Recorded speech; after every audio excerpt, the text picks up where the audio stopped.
ಎಲ್ರಿಗೂ ನಮಸ್ಕಾರ. ನೀವು ನೋಡ್ತಾ ಇದ್ದೀರಾ ಸುದ್ದಿ ಸಮಯ ನ್ಯೂಸ್ ಚಾನಲ್. ಇದು ಲೋಕಲ್ ಎಕ್ಸ್ಪ್ರೆಸ್. ನಾನು ಮಹರ್ದು ಡಾಕುಳಿಗಿ. ಮತ್ತೆ ಒಂದಿಷ್ಟು ಹೊಸ ಸುದ್ದಿಗಳನ್ನು ತೆಗೆದುಕೊಂಡು ನಾವು ನಿಮ್ಮ ಮುಂದೆ ಬರ್ತಾ ಇದ್ದೀವಿ.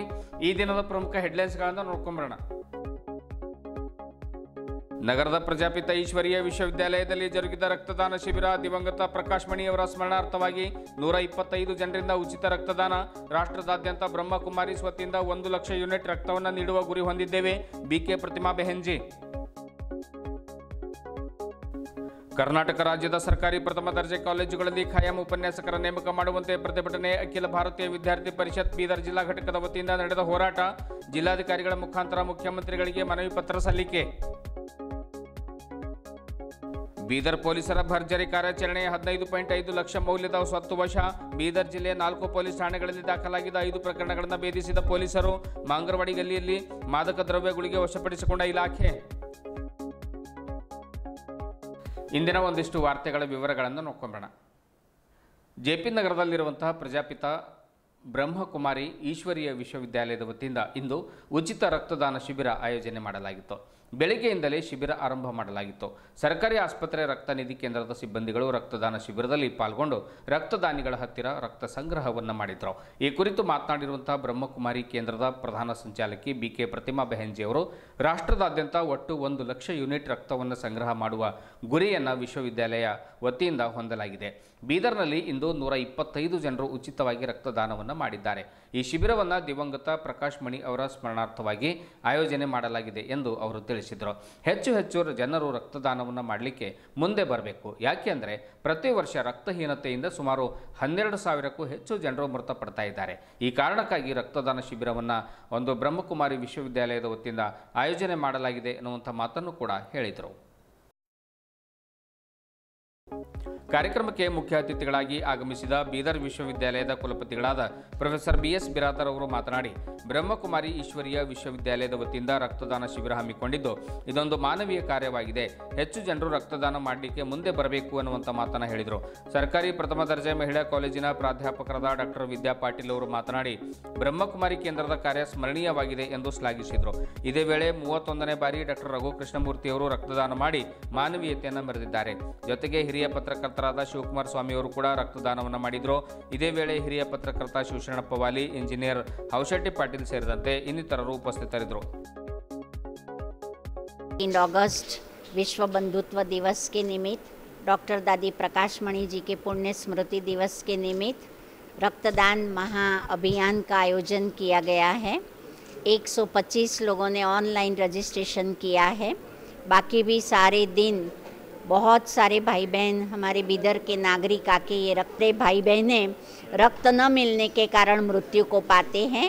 ये महापुण्य करके आज ये विश्वविद्यालय एक शुभ कार्य कर रही है. सबको बहुत बहुत बहुत मंगल कामनाएं. ओम शांति, ओम शांति, ओम शांति.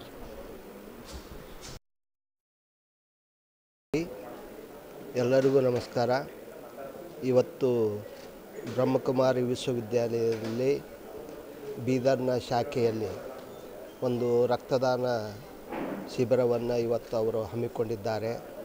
ಈ ಒಂದು ಶಿಬಿರದಲ್ಲಿ ಅನೇಕ ವಿದ್ಯಾರ್ಥಿಗಳು ಮತ್ತು ಯುವಕರು ಅವರು ಏನಪ್ಪ ಅಂದ್ರೆ ರಕ್ತದಾನ ಮಾಡಲಿಕ್ಕೆ ಏನಪ್ಪ ಅಂದ್ರೆ ಇವತ್ತು ಭಾಗಿಯಾಗುವ ಸಾಧ್ಯತೆಗಳಿವೆ. ಮತ್ತು ವಿದ್ಯಾರ್ಥಿಗಳು ಮತ್ತು ಈ ಒಂದು ಸಮಾಜದ ಎಲ್ಲ ನಾಗರಿಕರು ಏನಪ್ಪ ಅಂದರೆ ರಕ್ತದಾನ ಮಾಡಲಿಕ್ಕೆ ಮುಂದೆ ಬರಬೇಕು ಅಂತಂದು ಈ ಸಂದರ್ಭದಲ್ಲಿ ಕೇಳ್ಕೊಡ್ತೀನಿ. ನಿಮ್ಮ ಹೆಸರು ಸರ್? ನಾನು ಬೀದರ್ ವಿಶ್ವವಿದ್ಯಾಲಯ ಕುಲಪತಿ ಪ್ರೊಫೆಸರ್ BS ಬಿರಾದರ್. ನಮಸ್ತೆ.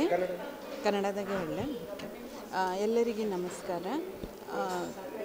ಇವತ್ತು ಬ್ರಹ್ಮಕುಮಾರಿ ವಿಶ್ವವಿದ್ಯಾಲಯ ಬೀದರ್ ಶಾಖೆ ಕಡೆಯಿಂದ ಇದು ಬ್ಲಡ್ ಡೊನೇಷನ್ ಕ್ಯಾಂಪ್ ಏನು ಆರ್ಗನೈಸ್ ಆಗಿದೆ. ಇದು ಆ್ಯಕ್ಚುಲಿ ರಾಷ್ಟ್ರ ಮಟ್ಟದ ಒಂದು ಕ್ಯಾಂಪ್ ಇದೆ. ಅವ್ರದ್ದು 1 ಲಕ್ಷ ಮೇಲೆ ಡೊನೇಷನ್ಸ್ ಬ್ಲಡ್ ಯೂನಿಟ್ಸ್ ಕಲೆಕ್ಷನ್ ಆಗಬೇಕು. ಶರೀರದಿಂದ ಸಿಗ್ಬೋದು. ಅದಕ್ಕೆ ನಾವು ಎಲ್ಲರೂ ಇನ್ನೂ ಇಷ್ಟು ಮುಂದಾಗಿ ಈ ರಕ್ತದಾನ ಕಾರ್ಯಕ್ರಮದಾಗ ಭಾಗವಹಿಸಬೇಕು. ಇನ್ನೂ ಇಷ್ಟು ನಮ್ಮ ಮಕ್ಕಳಿಗೆ ಇದ್ರ ಬಗ್ಗೆ ಅವೇರ್ನೆಸ್ ಸ್ಪ್ರೆಡ್ ಮಾಡಬೇಕು. ನಾನು ಡಾಕ್ಟರ್ ವಿದ್ಯಾ ಪಾಟೀಲ್, ಭಾರತೀಯ ರೆಡ್ ಕ್ರಾಸ್ ಸಂಸ್ಥೆ ಬೀದರ್ ಶಾಖಾದು ಚೇರ್ಮನ್ ಇದ್ದೇನೆ. Thank you. ನಾನು ಡಾಕ್ಟರ್ ರಘು ಕೃಷ್ಣಮೂರ್ತಿ, ನಾನು district organising secretary rotary club new century. ನಾನಿವತ್ತು 31ನೇ ಸತಿ ರಕ್ತದಾನ ಮಾಡಿದ್ದೀನಿ. ನಾನು ಏನು ಹೇಳಕ್ಕೆ ಬಯಸ್ತೀನಿ ಅಂದರೆ, ರಕ್ತದಾನ ಯಾಕೆ ಮಾಡಬೇಕು? ಇದರಿಂದ ನಮಗೆ ಒಂದು ಫಿಸಿಕಲ್ ಮತ್ತು ಒಂದು ಎಮೋಷ್ನಲ್ ಬೆನಿಫಿಟ್ ಇದೆ. ಫಿಸಿಕಲ್ ಬೆನಿಫಿಟ್ ಅಂತಂದರೆ ನಮ್ಮದು ಕೊಲೆಸ್ಟ್ರಾಲ್ ಕಮ್ಮಿ ಆಗುತ್ತೆ, ಅಷ್ಟೇ ಅಲ್ಲ ಒಳಗೆ ಹೊಸ ರಕ್ತ ಬರುತ್ತೆ, ಐರನ್ ಓವರ್ಲೋಡ್ ಆಗಲ್ಲ. ಎಮೋಷ್ನಲ್ ಬೆನಿಫಿಟ್ ಅಂದರೆ ಒಂದು ಜೀವನ ದಾನ ಕೊಟ್ಟಿದ್ದೀವಿ ಅಂತ ಒಂದು ಸ್ಯಾಟಿಸ್ಫ್ಯಾಕ್ಷನ್ ಕೂಡ ಇರುತ್ತೆ. ನಾವು ಯಾವಾಗ ಒಂದು ಬಾಟಲ್ ರಕ್ತ ಕೊಡ್ತೀವೋ ಅದರಲ್ಲಿ 350-450 ml ಅಷ್ಟೇ ಕೊಡೋದು. ನಮ್ಮ ಹತ್ರ ಇರೋದು 5 national level world Guinness book of world records programme ರಲ್ಲಿ ಮಾಡ್ತಾಯಿದ್ದೀವಿ. ಇವತ್ತು ದಾದಿ ಪ್ರಕಾಶ್ ಮಣಿ ಅವ್ರದ್ದು ಪುಣ್ಯತಿಥಿ ಇದೆ, ಅದಕ್ಕೆ ನಾವು ಮಾಡ್ತಾಯಿದ್ದೀವಿ. ಇವತ್ತು ಆಲ್ರೆಡಿ ಆನ್ಲೈನ್ ರಿಜಿಸ್ಟ್ರೇಷನ್ ಕೂಡ ಆಗಿದ್ದಾವೆ ಮತ್ತು ಸ್ಪಾಟ್ ರಿಜಿಸ್ಟ್ರೇಷನ್ ಕೂಡ ಇದ್ದಾವೆ. ಇವತ್ತು more than 150 units of blood collect ಮಾಡ್ತೀವಿ ಅಂದ್ಬಿಟ್ಟು ನಮಗೆ ಆಸೆ ಇದೆ. ಧನ್ಯವಾದಗಳು. ಕರ್ನಾಟಕ ರಾಜ್ಯದ ಸರ್ಕಾರಿ ಪ್ರಥಮ ದರ್ಜೆ ಕಾಲೇಜುಗಳಲ್ಲಿ ಖಾಯಂ ಉಪನ್ಯಾಸಕರ ಹಾಗೂ ಅರ್ಹ ಅತಿಥಿ ಉಪನ್ಯಾಸಕರ ನೇಮಕಾತಿಯನ್ನು ಮಾಡಿಕೊಳ್ಳುವಂತೆ ಆಗ್ರಹಿಸಿ ಅಖಿಲ ಭಾರತೀಯ ವಿದ್ಯಾರ್ಥಿ ಪರಿಷತ್ ಅಂದರೆ ABVP ಬೀದರ್ ಜಿಲ್ಲಾ ಘಟಕದ ವತಿಯಿಂದ ಇಂದು ಭಾರೀ ಪ್ರತಿಭಟನೆಯನ್ನು ನಡೆಸಲಾಯಿತು. ಬೀದರ್ ನಗರದಲ್ಲಿ ಅಂಬೇಡ್ಕರ್ ವೃತ್ತದಿಂದ ಶಿವಾಜಿ ವೃತ್ತದವರೆಗೆ ಪ್ರತಿಭಟನೆ ಮೆರವಣಿಗೆ ನಡೆಸಿ ನಂತರ ಜಿಲ್ಲಾಧಿಕಾರಿಗಳ ಮುಖಾಂತರ ಮುಖ್ಯಮಂತ್ರಿಗಳಿಗೆ ಬರೆದ ಮನವಿ ಪತ್ರವನ್ನು ಸಲ್ಲಿಸಲಾಯಿತು. ರಾಜ್ಯದ 432 ಪದವಿ ಕಾಲೇಜುಗಳಲ್ಲಿ 6,000 ಖಾಯಂ ಉಪನ್ಯಾಸಕರಲ್ಲಿ ಅರ್ಧಕ್ಕಿಂತ ಹೆಚ್ಚು ಮಂದಿ ನಿವೃತ್ತರಾಗಿದ್ದಾರೆ. ಕೇವಲ 3,000 ಮಂದಿ ಮಾತ್ರ ಸೇವೆಯಲ್ಲಿ ಇದ್ದಾರೆ. ಉಳಿದ ಬೋಧನಾ ಜವಾಬ್ದಾರಿಗಳನ್ನು ಸುಮಾರು 12,000 ಅತಿಥಿ ಉಪನ್ಯಾಸಕರೇ ನಿರ್ವಹಿಸ್ತಾ ಇದ್ದಾರೆ. ಈ ಪರಿಸ್ಥಿತಿ ವಿದ್ಯಾರ್ಥಿಗಳ ಶಿಕ್ಷಣದ ಗುಣಮಟ್ಟಕ್ಕೆ ಧಕ್ಕೆ ಆಗ್ತಾ ಇದೆ ಎನ್ನುವಂಥ ಮಾತನ್ನು ಕೂಡ ಪ್ರತಿಭಟನಾಕಾರರು ಹೇಳಿದರು. 2025-26ನೇ ಸಾಲಿನಲ್ಲಿ 12,000 ಅತಿಥಿ ಉಪನ್ಯಾಸಕರ ನೇಮಕಾತಿಗೆ 55,000ಕ್ಕೂ ಹೆಚ್ಚು ಅರ್ಜಿಗಳು ಬಂದಿದ್ದರೂ ಕೂಡ ಇಂದಿಗೂ ನೇಮಕಾತಿ ಪ್ರಕ್ರಿಯೆ ಆರಂಭವಾಗದಿರುವುದರಿಂದ ವಿದ್ಯಾರ್ಥಿಗಳ ತರಗತಿಗಳು ಅಸ್ತವ್ಯಸ್ತವಾಗಿವೆ ಎಂದು ಅವರು ಆಕ್ರೋಶವನ್ನು ವ್ಯಕ್ತಪಡಿಸಿದರು. ಸರ್ಕಾರಿ ಪ್ರಥಮ ದರ್ಜೆ ಕಾಲೇಜುಗಳಲ್ಲಿ ಖಾಲಿ ಇರುವಂತಹ ಎಲ್ಲ ಖಾಯಂ ಉಪನ್ಯಾಸಕರ ಹುದ್ದೆಗಳನ್ನು ತ್ವರಿತವಾಗಿ ಭರ್ತಿ ಮಾಡಬೇಕು. ಅತಿಥಿ ಉಪನ್ಯಾಸಕರ ನೇಮಕಾತಿ ಪ್ರಕ್ರಿಯೆಯಲ್ಲಿ ನಡೀತಾ ಇರುವಂತಹ ವಿಳಂಬಕ್ಕೆ ಶಾಶ್ವತ ಪರಿಹಾರವನ್ನು ಕಂಡುಕೊಳ್ಳಬೇಕು. UGC ನಿಯಮಾವಳಿ ಅನುಸಾರ ಅರ್ಹತೆ ಪಡೆದ ಉಪನ್ಯಾಸಕರನ್ನು ಮಾತ್ರ ನಿಯಮಿತವಾಗಿ ನೇಮಿಸಬೇಕು. ಸರ್ಕಾರಿ ಕಾಲೇಜುಗಳಿಗೆ ಅಗತ್ಯ ಮೂಲಭೂತ ಸೌಲಭ್ಯಗಳು ಹಾಗೂ ಅನುದಾನವನ್ನು ಒದಗಿಸಬೇಕು. ಈ ಪ್ರತಿಭಟನೆಯಲ್ಲಿ ABVP ನಗರ ಸಹ ಕಾರ್ಯದರ್ಶಿ ಪವನ್ ಕುಂಬಾರ್, ಜಿಲ್ಲಾ ಸಂಚಾಲಕಿ ಅಂಬಿಕಾ, ಸಂಘಟನೆಯ ಮುಖಂಡರು ಹಾಗೂ ವಿದ್ಯಾರ್ಥಿಗಳು ಎಲ್ಲಾ ಬೇಡಿಕೆಗಳನ್ನು ಇಟ್ಟುಕೊಂಡು ಪ್ರತಿಭಟನೆಯಲ್ಲಿ ಪಾಲ್ಗೊಂಡಿದ್ದರು.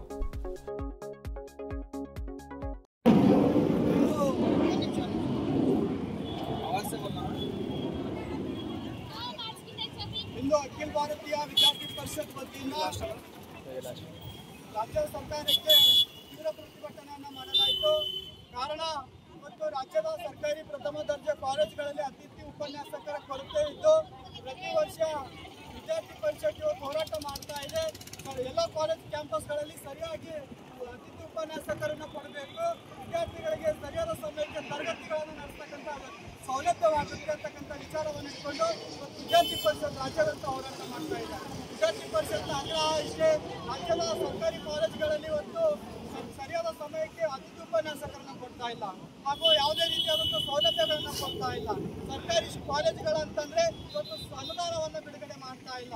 ಇವತ್ತು ಸರ್ಕಾರಿ ಶಾಲೆಗಳ ಕ್ಯಾಂಪಸ್ಗಳಲ್ಲಿ ಓದ್ತಕ್ಕಂಥ ವಿದ್ಯಾರ್ಥಿಗಳು ಬಡ ಕೂಲಿ ಕಾರ್ಮಿಕರು ಹಾಗೂ ರೈತರ ಮಕ್ಕಳು ಸ್ವಾಮಿ. ನಾವು ಸರ್ಕಾರಿ ಕಾಲೇಜುಗಳನ್ನು ನಂಬಿಕೊಂಡು ವಿದ್ಯಾಭ್ಯಾಸವನ್ನು ಪಡ್ಕೊಳ್ಬೇಕಂತ ನಂಬಿಕೊಂಡು ಇವತ್ತು ಬರ್ತಾ ಇದ್ದೇವೆ. ಆದರೆ ನೀವು ಕಾಲೇಜುಗಳಲ್ಲಿ ಇವತ್ತು ಅತಿಥಿ ಉಪನ್ಯಾಸಕರನ್ನು ಕೊಡ್ತಾ ಇಲ್ಲ.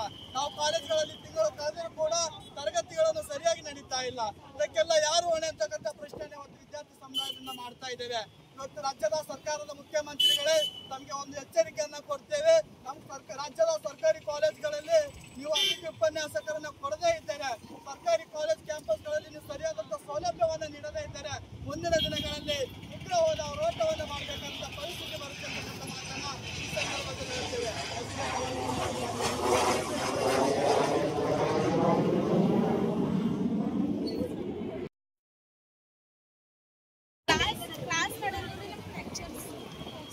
नीचे पकड़ो जरा मामू, नीचे पकड़ो.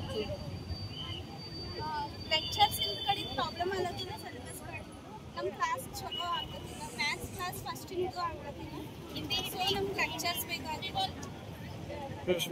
ಹೊಡಬಾರ್ದ ಕಡೆ ಈಗ ನಾವು ಯಾವಾಗಿನ ಹಿಡಿದು ಕ್ಲಾಸಿಗೆ ಹೊಂಟಿದ್ವಿ ಅವಾಗಿನ ಹಿಡಿದು ಚಲೋ ಲೆಕ್ಚರ್ಸ್ ಕ್ಲಾಸ್ ಚಲೋ ನಡ್ಲತ್ತಿಲ್ಲ.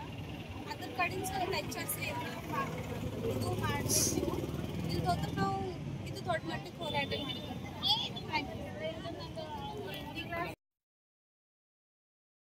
ಬೀದರ್ ಪೊಲೀಸರ ಭರ್ಜರಿ ಕಾರ್ಯಾಚರಣೆ ನಡೆದಿದೆ. 15.5 ಲಕ್ಷ ಮೌಲ್ಯದ ಸ್ವತ್ತನ್ನು ವಶಪಡಿಸಿಕೊಂಡಿದ್ದಾರೆ. ಬೀದರ್ ಜಿಲ್ಲೆಯ 4 ಪೊಲೀಸ್ ಠಾಣೆಗಳಲ್ಲಿ ದಾಖಲಾಗಿರುವಂತಹ 5 ಪ್ರಕರಣಗಳನ್ನು ಪೊಲೀಸರು ಭೇದಿಸಿದ್ದಾರೆ. ನಗರದ ಮಾಂಗರವಾಡಿ ಗಲ್ಲಿಯಲ್ಲಿ ಮನೆಯಲ್ಲಿ ಅಕ್ರಮವಾಗಿ ನಾರ್ಕೋಟಿಕ್ ಅಂಶವಿರುವಂತಹ ಮಾದಕ ದ್ರವ್ಯಗಳಿಗೆ ಮಾರಾಟ ಮಾಡ್ತಾ ಇದ್ದ ಗಮನಿಸಿದ ಪೊಲೀಸರು ಮಾದಕ ದ್ರವ್ಯ ಹಾಗೂ ನಶೆ ಗುಳಿಗೆಯನ್ನು ಜಪ್ತಿ ಮಾಡಿಕೊಂಡಿದ್ದಾರೆ. ನಾರ್ಕೋಟಿಕ್ ಅಂಶ ಇರುವಂತಹ ಮಾದಕ ದ್ರವ್ಯಗಳಿಗೆ ಮಾರಾಟ ಮಾಡ್ತಾ ಇರುವಂತಹ ಮನೆಯ ಮೇಲೆ ದಾಳಿಯನ್ನು ನಡೆಸಿದ್ದಾರೆ. ಆಮೇಲೆ ಎಸ್ಕಫ್ ಸಿರಪನ್ನು 36 ಬಾಟಲ್ಗಳನ್ನು ವಶಪಡಿಸಿಕೊಳ್ಳಲಾಗಿದೆ. ಆಮೇಲೆ ಸಿರಪನ್ನು ಸುಮಾರು 28 ಬಾಟಲ್ಗಳನ್ನು ವಶಪಡಿಸಿಕೊಳ್ಳಲಾಗಿದೆ. ನೈಟ್ರಾಜೆಪಮ್ ಟ್ಯಾಬ್ಲೆಟ್ಸ್ಗಳನ್ನು 15 ಬಾಕ್ಸನ್ನು ವಶಪಡಿಸಿಕೊಳ್ಳಲಾಗಿದೆ. 1.48 ಲಕ್ಷದ ಮಾದಕ ದ್ರವ್ಯಗಳಿಗೆ ಜಪ್ತಿ ಮಾಡಲಾಗಿದೆ ಎಂದು SP ಪ್ರದೀಪ್ ಗುಂಟಿಯವರು ಇಂದು ನಗರದ ಒಂದು SP ಕಚೇರಿ ಸಭಾಂಗಣದಲ್ಲಿ ಕರೆದಿರುವಂತಹ ಸುದ್ದಿಗೋಷ್ಠಿಯಲ್ಲಿ ಈ ಒಂದು ಕುರಿತು ಸಮಗ್ರ ಮಾಹಿತಿಯನ್ನು ನೀಡಿದ್ದಾರೆ. NDPS ಅಡಿಯಲ್ಲಿ ಇಬ್ಬರ ಮೇಲೆ ಪ್ರಕರಣ ದಾಖಲೆ ಮಾಡಲಾಗಿದೆ. 15.5 ಲಕ್ಷ ಮೌಲ್ಯದ ಸ್ವತ್ತನ್ನು ವಶಪಡಿಸಿಕೊಳ್ಳಲಾಗಿದೆ. 9 ಆರೋಪಿಗಳ ಬಂಧನ ಮಾಡಲಾಗಿದೆ ಎಂದು SP ಅವರು ತಿಳಿಸಿದ್ದಾರೆ. ಕಳ್ಳತನವಾಗಿದ್ದ ಬಂಗಾರ, ಬೆಳ್ಳಿ, ದ್ವಿಚಕ್ರ ವಾಹನಗಳು ಸೇರಿ ವಿವಿಧ ಸ್ವತ್ತುಗಳನ್ನು ಜಪ್ತಿ ಮಾಡಲಾಗಿದೆ. 29 ಗ್ರಾಂ ಬಂಗಾರ, 4 ತೆಲಿ ಬೆಳ್ಳಿ, ಆಮೇಲೆ 13 ದ್ವಿಚಕ್ರ ವಾಹನಗಳು, 25,000 ನಗದು ಹಣ ಕಳ್ಳರಿಂದ ಜಪ್ತಿ ಮಾಡಿದ ಪೊಲೀಸರಿಗೆ SP ಪ್ರದೀಪ್ ಗುಂಟಿಯವರು ಶ್ಲಾಘನೆ ವ್ಯಕ್ತಪಡಿಸಿದ್ದಾರೆ. ಬಂಧಿತರಿಂದ ಒಟ್ಟು 15,55,881 ರೂಪಾಯಿ ಮೌಲ್ಯದ ವಸ್ತುಗಳನ್ನು ವಶಪಡಿಸಿಕೊಂಡ ಪೊಲೀಸರು ಬೀದರ್ ಮಾರ್ಕೆಟ್ ಠಾಣೆ, ಚಿಡುಗುಪ್ಪ ಪೊಲೀಸ್ ಠಾಣೆ, ಬೆಂಬಳಖೇಡ ಪೊಲೀಸ್ ಠಾಣೆ, ಬೀದರ್ ಸಬ್ ಅರ್ಬನ್ ಪೊಲೀಸ್ ಠಾಣೆ ಸೇರಿ ವಿವಿಧ ಠಾಣೆಗಳಲ್ಲಿ ದಾಖಲಾಗಿರುವಂತಹ 5 ಕಳ್ಳತನ ಪ್ರಕರಣಗಳನ್ನು ಭೇದಿಸಲಾಗಿದೆ ಎನ್ನುವಂಥ ಮಾತನ್ನು ಹೇಳಿದರು. ವಿವಿಧ ಪ್ರಕರಣಗಳಲ್ಲಿ ಭಾಗಿಯಾದ 9 ಜನ ಆರೋಪಿಗಳಿಗೆ ನ್ಯಾಯಾಂಗ ಬಂಧನಕ್ಕೆ ಕಳುಹಿಸಲಾಗಿದೆ ಎಂದು ಬೀದರ್ ಜಿಲ್ಲಾ ಪೊಲೀಸ್ ವರಿಷ್ಠಾಧಿಕಾರಿ ಪ್ರದೀಪ್ ಗುಂಟಿ ಮಾಹಿತಿಯನ್ನು ನೀಡಿದ್ದಾರೆ. ಲಿಮಿಟ್ಸಲ್ಲಿ ಒಂದು NDPS ರೈಡ್ ಮಾಡಿದ್ದೇವೆ ನಾವು. ಒಂದು ಮನೆಯಲ್ಲಿ ಸುದೇಶ್ ಮತ್ತು ವಿಕಾಸ್ ಅಂತ ಅಣ್ಣ ತಮ್ಮಂದಿರು ಇಬ್ಬರು ಈ cough syrup and nitrazepam tablets prescription ಇಲ್ಲದೆ ಮಾರುವುದು, ದೊಡ್ಡ ಮಟ್ಟದಲ್ಲಿ ಮಾರುವುದನ್ನು ನಮ್ಮ ಪೊಲೀಸರು ಪತ್ತೆ ಹಚ್ಚಿ ನಿನ್ನೆ ರೈಡ್ ಮಾಡಿ ಅವರಿಬ್ಬರನ್ನ ವಶಕ್ಕೆ ಪಡೆದಿದ್ದಾರೆ. ಒಟ್ಟು 64 ಕಾಫ್ ಸಿರಪ್ ಬಾಟಲ್ಸು ಮನೆಯಲ್ಲಿ ಸೀಸ್ ಮಾಡಿದ್ದಾರೆ. Plus around 4,500 tablets. ಈ ಟ್ಯಾಬ್ಲೆಟ್ಸ್ ಪೇಯ್ನ್ ಕಿಲ್ಲರ್ಸ್ ಆ್ಯಂಡ್ ಸೆಡೇಟಿವ್ಸ್ಗೆ ಯೂಸ್ ಮಾಡ್ತಾರೆ. ಅದನ್ನು ನಾರ್ಕೋಟಿಕ್ಸ್ ಆಗಿ ಯೂಸ್ ಮಾಡುವುದನ್ನು ನಮ್ಮ ಗಮನಕ್ಕೆ ಬಂದಿದೆ, ಮಾರುವುದನ್ನು ನಮ್ಮ ಗಮನಕ್ಕೆ ಬಂದಿದೆ. ಸೊ ಸೀಸ್ ಮಾಡಿ ಕೇಸ್ ಬುಕ್ ಮಾಡಿ ಅವರನ್ನು ದಸ್ತಗಿರಿ ಮಾಡಿ JCಗೆ ಒಪ್ಪಿಸಲಾಗಿದೆ. ಈ ಇಬ್ಬರ ಆರೋಪಿಗಳ ಮೇಲೆ ಈ ಹಿಂದೆ ಕೂಡ ಮಾರ್ಕೆಟ್ ಪೊಲೀಸ್ ಸ್ಟೇಷನ್ ಲಿಮಿಟ್ಸಲ್ಲಿ, ನಮ್ಮ ಸಿಟಿ ಪೊಲೀಸ್ ಸ್ಟೇಷನ್ ಲಿಮಿಟ್ಸ್ ಈ ನಶೆ ಪದಾರ್ಥಗಳನ್ನು ಮಾರುವ ಎಲ್ಲ ಡ್ರಗ್ ಪೆಡ್ಲರ್ಗಳು ಎಚ್ಚರಿಕೆ ನೀಡ್ತಾ ಇದ್ದೇವೆ.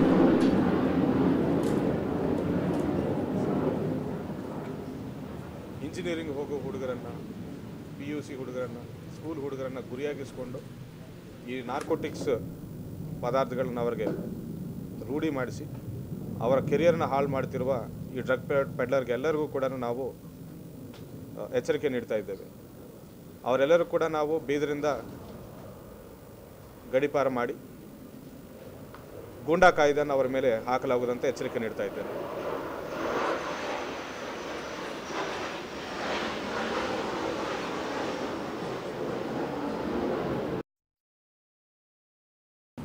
ಜನರ ಆರೋಪಿಗಳು ಇವರು ಕೂಡ ಹ್ಯಾಬಿಚುವಲ್ MOBಗಳಿದ್ದಾರೆ. ನಾವು ಜಹೀರಾಬಾದ್ ಬಾರ್ಡರ್ ಕಡೆ ಪ್ರತ್ಯೇಕವಾಗಿ ನಾಕಾಬಂದಿಗಳನ್ನು ನೈಟ್ ಟೈಮು ವ್ಯವಸ್ಥೆ ಮಾಡಿದ್ದೇವೆ. ಸೊ ಇವರು ತಪ್ಪಿಸ್ಕೊಂಡಾಗಿ ಓಡಿ ಹೋಗುತ್ತಿರುವಾಗ ನಮ್ಮ ಪೊಲೀಸರು ಚೇಸ್ ಮಾಡಿ ಇವರನ್ನು ನೈಟೇ ಹಿಡಿದಿದ್ದಾರೆ ಅಂತ ಹೇಳಕ್ಕೆ ಇಷ್ಟಪಡ್ತಾ ಇದ್ದಾರೆ. 3 ಜನ ಇಬ್ಬರು ಬಸವ ಕಲ್ಯಾಣ,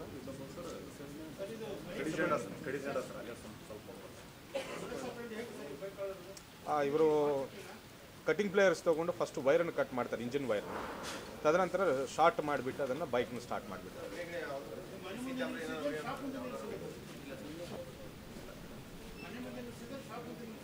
ಮನೆ ಮುಂದೆ ನಿಲ್ಲಿಸಿದ್ದಾರೆ ನೈಟ್ ಟೈಮ್ ಹಳ್ಳಿಗಳಲ್ಲಿ. ಯಾವ ಹಸು?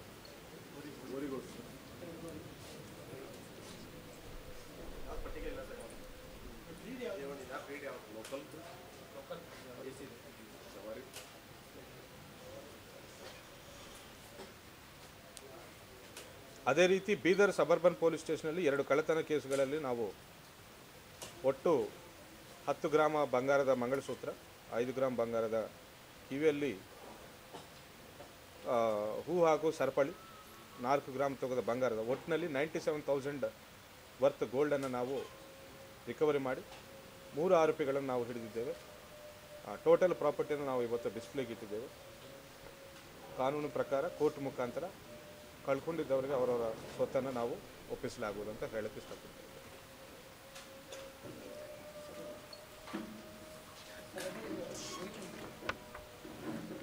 ಕಾಫ್ ಸಿರಪ್ಪು, ಬೈಕ್ ಕಟ್ಟು, ಎಸ್ ಗೋಲ್ಡ್.